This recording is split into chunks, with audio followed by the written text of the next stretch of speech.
Bayangkan kamu sudah mempersiapkan segalanya untuk wawancara kerja impian. Baju rapi, sepatu mengilap, hati berdebar. Tapi di tengah jalan, kamu memilih menolong orang asing, dan akhirnya datang terlambat. Kamu dikira gagal, tapi ternyata, kebaikanmu justru membuka pintu takdir yang tak pernah kamu bayangkan. Ini bukan cerita biasa. Ini kisah nyata tentang pilihan, kebaikan, dan keajaiban yang datang dari arah tak terduga. Sebelum kisah ini dimulai, kami mendoakan semoga sahabat yang subscribe channel ini, dilancarkan rezekinya, dimudahkan urusannya, dan dikabulkan segala hajatnya. Amin ya robbal alamin. Di ujung kota Teluk Harapan, tersembunyi sebuah permukiman nelayan yang nyaris tak pernah disebut dalam peta kota. Namanya Rumah Pohon, bukan karena indah atau eksotis, tapi karena rumah-rumah di sana dibangun di atas tiang-tiang kayu tua yang menopang tanah rawa, seakan-akan mengapung di atas air. Di sanalah Ardi, pemuda berusia 24 tahun, menjalani hidup dengan segala keterbatasan yang menghimpit. Rumahnya hanya sebidang kayu lapuk berukuran 3x4 meter, dindingnya renggang, atapnya bocor saat hujan turun, dan lantainya sering basah karena air laut pasang merayap masuk. Tidak ada listrik tetap, hanya lampu tempel dari aki bekas. Tidak ada kamar mandi layak, hanya bilik bambu di belakang yang terbuka ke selokan. Tapi bagi Ardi, ini adalah rumah. Satu-satunya tempat yang bisa ia sebut, milikku. Di dalam rumah itu, terbaring Ibu Siti, ibunya yang sejak 5 tahun terakhir tidak pernah bisa bangun dari tempat tidur kecuali untuk berobat. Ia menderita asma kronis yang memburuk karena udara lembab dan polusi dari limbah ikan yang mengendap di sekitar permukiman. Napasnya pendek, suaranya serak, tapi matanya selalu penuh cinta setiap kali melihat Ardi pulang. Sejak ayah Ardi meninggal karena tenggelam saat melaut, beban keluarga jatuh sepenuhnya di pundaknya. Saat itu Ardi masih duduk di kelas 2 SMP. Ia ingin terus sekolah, bahkan bermimpi jadi guru. Nilainya selalu di atas rata-rata. Tapi nasib tidak memberi pilihan. Setelah lulus SMA, ia tidak bisa melanjutkan kuliah. Biaya terlalu tinggi, dan ia tidak punya siapa-siapa lagi. Sejak itu, Ardi bekerja serabutan. Pagi membantu penjual nasi uduk angkat panci, siang jadi tukang bersih rumah, sore mengantar barang pakai sepeda tua, malam kadang jaga warung sampai tengah malam. Upahnya tidak seberapa, kadang cuma cukup untuk beli obat ibunya dan sebungkus nasi. Tapi Ardi tidak pernah mengeluh. Ia selalu tersenyum, meski tubuhnya sering gemetar karena lapar, meski kakinya penuh lecet karena sepatu yang sudah bolong. Ia percaya, selama masih bisa bernapas, masih ada harapan. Dan harapannya satu, melihat ibunya sembuh, dan bisa hidup dengan tenang, tanpa harus khawatir besok makan apa. Setiap pagi, Ardi bangun sebelum subuh, saat langit masih gelap dan suara jangkrik mengisi keheningan. Ia menyeduh teh hangat untuk ibunya, menyuapi dengan sabar, lalu membantunya minum obat. Setelah itu, ia bergegas keluar, membawa map plastik biru yang sudah lusuh karena sering dibawa bolak-balik. Di dalamnya ada fotokopi ijazah SMA, CV sederhana yang ia ketik di warnet, dan surat lamaran kerja yang ia tulis tangan dengan huruf yang rapi. Ia datang dari kantor ke kantor, dari perusahaan ke perusahaan, menyerahkan lamaran dengan senyum tulus. Tapi hampir selalu, jawabannya sama. Maaf, kami butuh pengalaman atau ijazah lebih tinggi. Beberapa kali ia dipanggil wawancara, tapi akhirnya ditolak. Bukan karena tidak layak, tapi karena banyak pelamar lain yang lebih lengkap. Namun Ardi tidak pernah menyerah.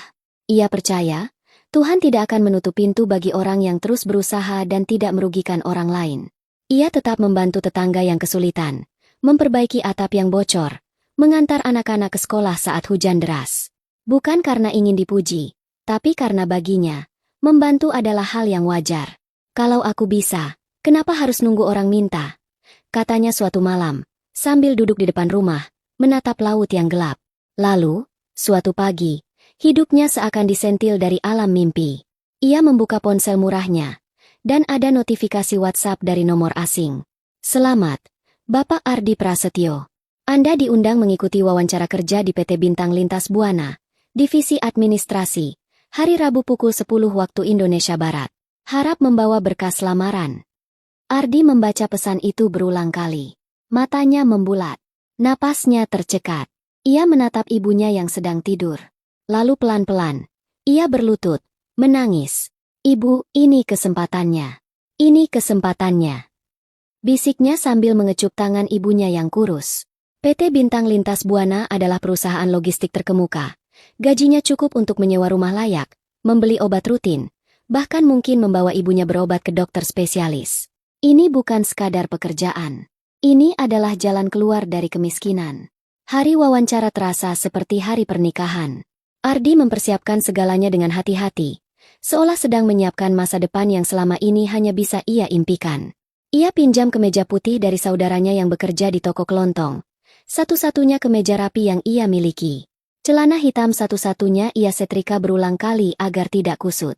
Sepatu kulit bekas yang ia beli dari pasar loak 2 tahun lalu, ia semir dengan penuh perhatian.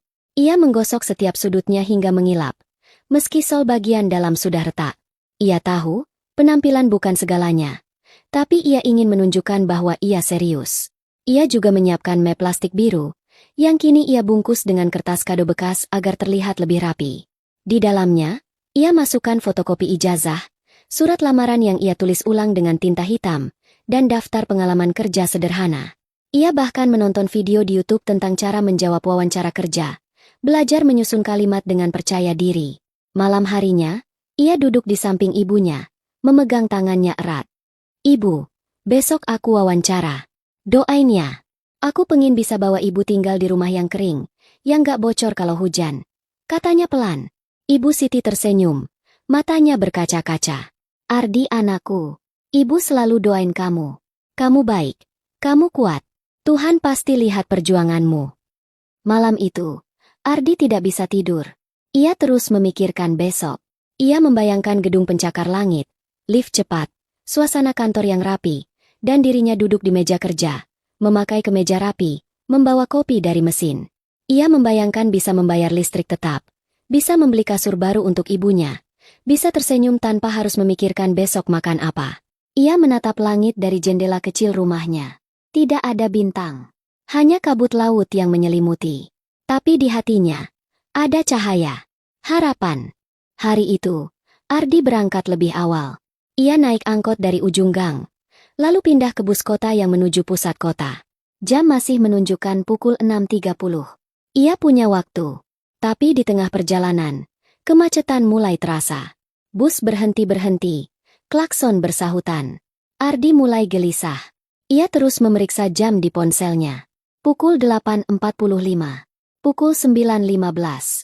Pukul 9.30. Ia mulai berdoa dalam hati. "Ya Allah, tolong aku. Aku cuma minta satu kesempatan. Aku janji akan kerja keras."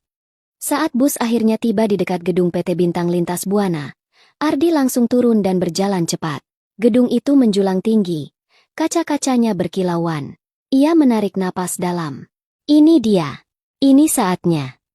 Tapi belum sempat ia melangkah lebih jauh, matanya menangkap sesuatu di seberang jalan. Seorang perempuan parubaya, mengenakan blazer abu-abu, berdiri panik di samping mobil mewahnya yang ban belakangnya kempes. Ia mencoba menelepon, tapi sinyal tidak masuk. Orang-orang hanya melihat sekilas, lalu berlalu. Tidak ada yang peduli. Ardi menghentikan langkahnya. Otaknya berkata, "Lewat saja. Kamu sudah terlambat. Kalau kamu bantu, kamu bisa kehilangan semuanya." Tapi hatinya berbisik, "Kalau itu ibu kamu yang sakit, sendirian, di tengah jalan, kamu pengin ada yang bantu, kan?" Ia teringat ayahnya, yang dulu selalu bilang, orang baik bukan yang bicara baik, tapi yang bertindak baik saat tidak ada yang melihat. Tanpa pikir panjang, Ardi menyeberang jalan. "Permisi, Bu, ban mobilnya kempes ya? Mau saya bantu ganti?" Perempuan itu, Bu Rini, menatapnya dengan kaget, lalu mengangguk. "Iya, Nak, saya sudah telepon teknisi, tapi belum datang. Saya tidak tahu soal mobil beginian." Tanpa banyak bicara, Ardi langsung bekerja. Ia mencari dongkrak, membuka baut roda, mengeluarkan ban serep. Tangannya hitam oleh oli, keringat membasahi kemejanya. Tapi ia tak peduli. Ia hanya ingin selesai cepat. Waktu terus berjalan. Pukul 9.40. Pukul 9.50. Pukul 9.58. Akhirnya, ban terpasang. "Sudah, Bu. Aman dipakai." Bu Rini tersenyum lega. "Terima kasih, Nak. Kamu baik sekali. Mau saya kasih ongkos?" Ardi buru-buru menggeleng. "Tidak usah, Bu. Saya harus pergi. Saya ada wawancara kerja. Sudah hampir jam 10. Ia ambil mapnya, dan langsung berlari sekuat tenaga. Napas terengah-engah, hati berdebar. Ia tidak tahu bahwa keputusannya untuk membantu bukan hanya mengubah nasib Burini, tapi juga nasibnya sendiri. Saat Ardi akhirnya sampai di lobi gedung PT Bintang Lintas Buana, jarum jam menunjukkan pukul 10.40. Napasnya terengah-engah, kemejanya lecek dan kotor di lengan, sepatunya penuh debu, wajahnya basah oleh keringat. Ia langsung mendekati meja resepsionis, suaranya terburu-buru. "Selamat pagi, saya Ardi. Saya punya jadwal wawancara jam 10. Saya tahu saya telat, tapi saya mohon, beri saya kesempatan." Resepsionis wanita itu menatapnya dari ujung kepala sampai kaki. Matanya menatap map plastik biru yang sudah menggembung karena tergencet. Ia menghela napas kecil. "Maaf, Pak Ardi. Sesi wawancara sudah selesai sejak 10 menit yang lalu. Prosedur tidak bisa dilanggar." Ardi merasa dunia runtuh. "Tapi, Mbak, saya terlambat karena saya bantu orang yang mobilnya mogok. Kalau saya tidak bantu, dia bisa bahaya. Saya tidak bisa biarkan begitu saja." Satpam di sampingnya hanya mengangguk pelan. "Peraturan tetap peraturan, Pak. Mohon pengertiannya." Ardi berdiri terpaku. Ia menatap langit-langit gedung yang megah. Matanya berkaca-kaca. Semangat yang tadi menyala, kini meredup. Ia berjalan pelan ke sofa kecil di sudut lobi, duduk dengan kepala tertunduk. Map plastik digenggam erat. Ia menatapnya lama. Semua usaha, semua doa, sia-sia. Pikirannya kacau. Ia membayangkan wajah ibunya nanti. "Maaf, Bu. Aku gagal lagi." Air matanya menetes. Ia merasa seperti pecundang. Seperti orang yang selalu berusaha, tapi selalu dikalahkan oleh nasib. Ia duduk di sana, sendirian, di tengah gedung megah yang penuh orang sukses, sementara mimpinya hancur di depan mata. Dan ia tidak tahu bahwa detik berikutnya, takdir akan berbalik 180 derajat. Ardi masih duduk di sofa pojok lobi, bahunya turun, kepalanya tertunduk dalam. Tangannya masih menggenggam erat map plastik biru, simbol harapan yang kini terasa seperti benda mati. Di sekitarnya, orang-orang berlalu lalang dengan pakaian rapi, membawa laptop, berbicara tentang proyek dan meeting. Ia merasa seperti bayangan. Seperti orang yang tidak seharusnya ada di tempat ini. Tapi tiba-tiba, suasana di lobi berubah.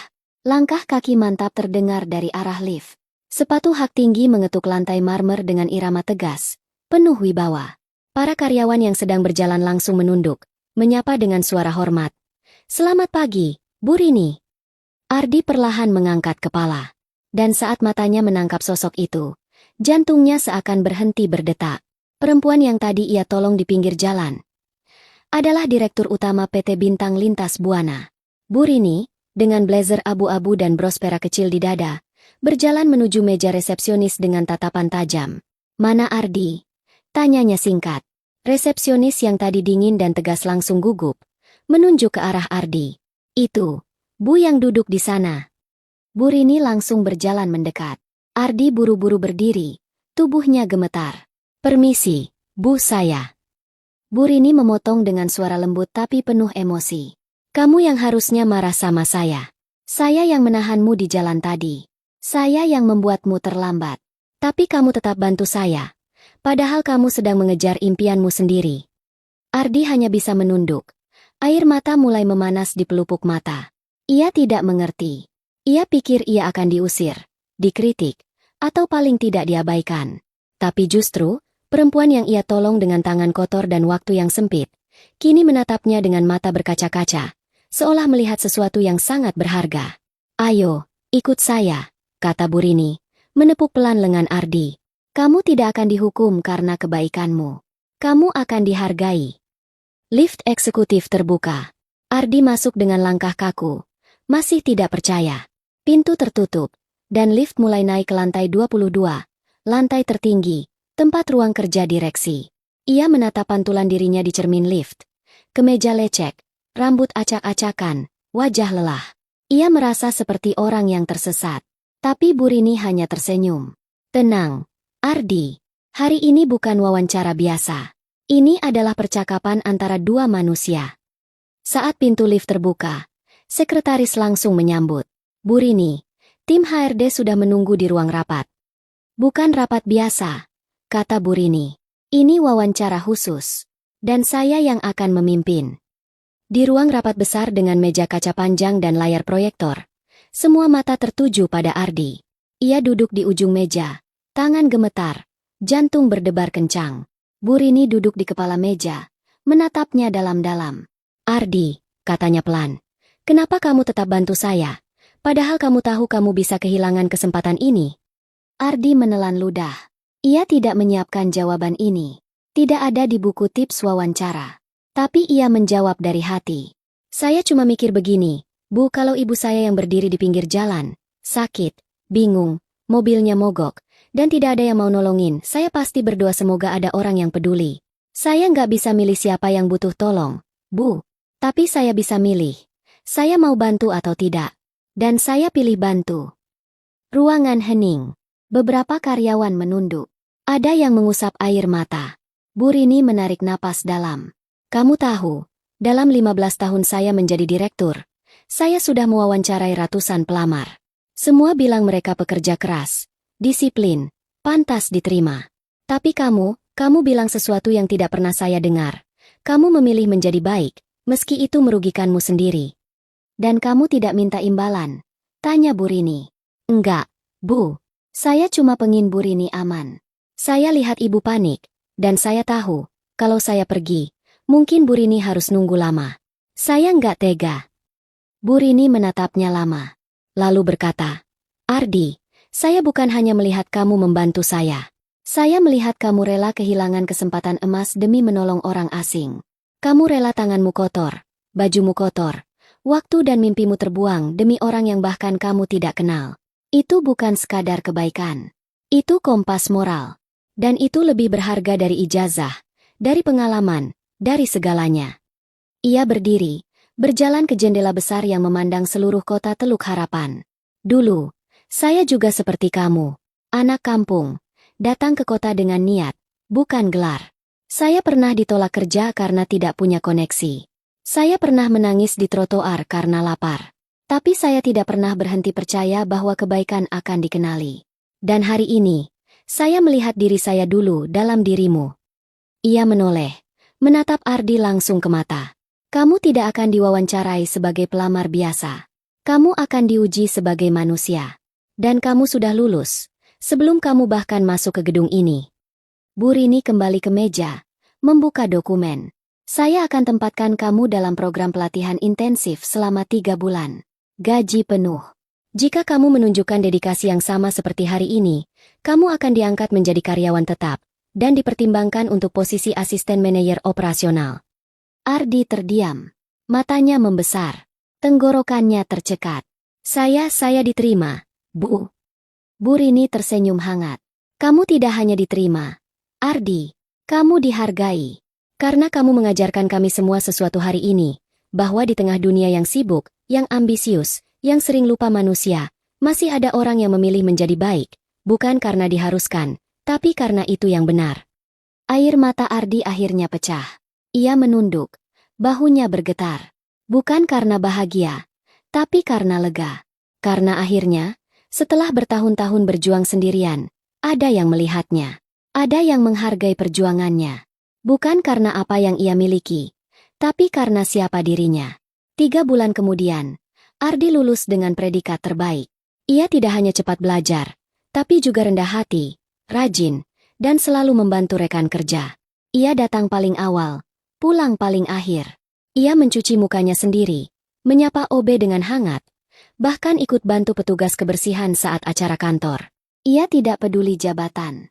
Ia hanya ingin membayar kepercayaan yang diberikan. Dan suatu pagi, Ardi berdiri di depan sebuah rumah sederhana tapi bersih di pinggir kota. Ia membuka pintu gerbang, lalu menoleh ke belakang. Di kursi roda, duduk Ibu Siti, matanya berkaca-kaca. Ibu, kata Ardi, suaranya bergetar. Mulai hari ini, kita tinggal di sini. Rumah ini milik kita. Sudah lunas. Gak ngontrak lagi. Ibu Siti menatap rumah itu lama. Kamar yang kering. Dapur yang bersih. Jendela yang membiarkan sinar matahari masuk. Ia menarik tangan Ardi, memeluknya erat. Ardi, Ibu bangga. Ibu tahu kamu pasti bisa. Di malam yang tenang, Ardi duduk di beranda rumah barunya.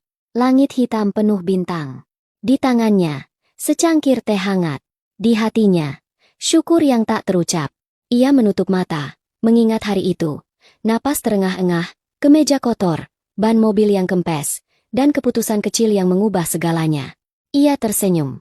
Tuhan, ternyata ban kempes itu bukan penghalang. Itu jalan MU. Perempuan itu bukan sekadar orang asing.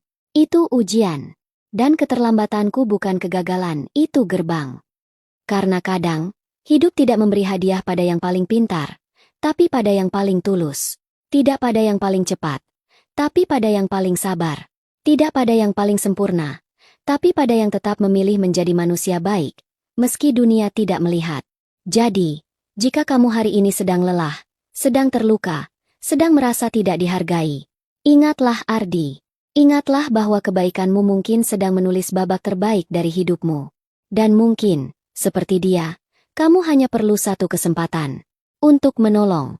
Untuk bertahan. Untuk percaya. Karena di ujung perjuangan, Tuhan selalu menyiapkan keajaiban yang tak terduga. Terima kasih telah menonton. Jika kamu terinspirasi, tulis di kolom komentar. Aku percaya, kebaikan pasti dibalas. Dan jangan lupa, like, subscribe, dan bagikan cerita ini. Karena mungkin, kisah Ardi adalah harapan yang sedang dicari oleh seseorang di luar sana. Sampai jumpa di kisah berikutnya. Tetap baik, tetap percaya, tetap melangkah.